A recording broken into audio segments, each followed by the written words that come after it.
दिनांक 28 डिसेंबर सोमवारी मुळे हॉल हरिभाई देवकरण प्रशाला सोलापूर येथे बाल रंगभूमी परिषद सोलापूर शाखेच्या वतीनं दिव्यांग महोत्सव आयोजित करण्यात आला। या महोत्सवाचे उद्घाटन गट विकास अधिकारी तृप्ती दुरुकर यांच्या हस्ते झाले। यावेळी या महोत्सवाचे अध्यक्ष शशिभूषण येलगुलवार, नॅपचे पदाधिकारी अंकुश कदम, किशोर देशपांडे, बाल रंगभूमी परिषदेच्या अध्यक्षा सीमा येलगुलवार, उपाध्यक्ष गोवर्धन कमटम, खंडू शिंदे, प्रमुख कार्यवाह अर्चना अडसूळ, सहकार्यवाह संजय सावंत, मच्छिंद्र सप्ताळे, सुमित फुलमामडी, ज्योतिबा काटे, प्रशांत देशपांडे, विठ्ठल बडगंची, रामचंद्र कुलकर्णी यांची प्रमुख उपस्थिती होती। कार्यक्रमाचे प्रास्ताविक प्रमुख कार्यवाह अर्चना अडसूळ यांनी केले। यामध्ये बाल रंगभूमी परिषदेचा कार्याचा आढावा घेण्यात आला। त्यानंतर नॅब कार्यशाळेच्या विद्यार्थ्यांनी स्वागत गीत गायले।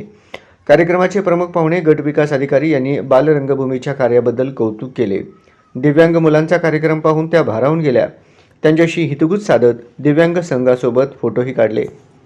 या महोत्सवात कोळीवाड्याची शान, येल्लम्मा येल्लम्मा, रडू नको बाळा, आम्ही जातीचे शेतकरी अशा विविध विषयावर आधारित एकापेक्षा एक नृत्यकला, नाट्य, गायन, वादन इत्यादी आविष्कार दिव्यांनी केले।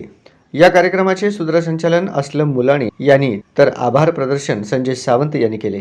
कार्यक्रम यशस्वी करण्यासाठी रामचंद्र कुलकर्णी, राजू रंगम, किरण फडके, हिरालाल धोळम, डॉक्टर माधुरी भोसले, तेजस्विनी श्रीरेखम, अनुराधा बनसोडे, सौरभ शिंगाडे, संगीता गायकवाड, विशाल शिंदे यांनी विशेष प्रयत्न केले।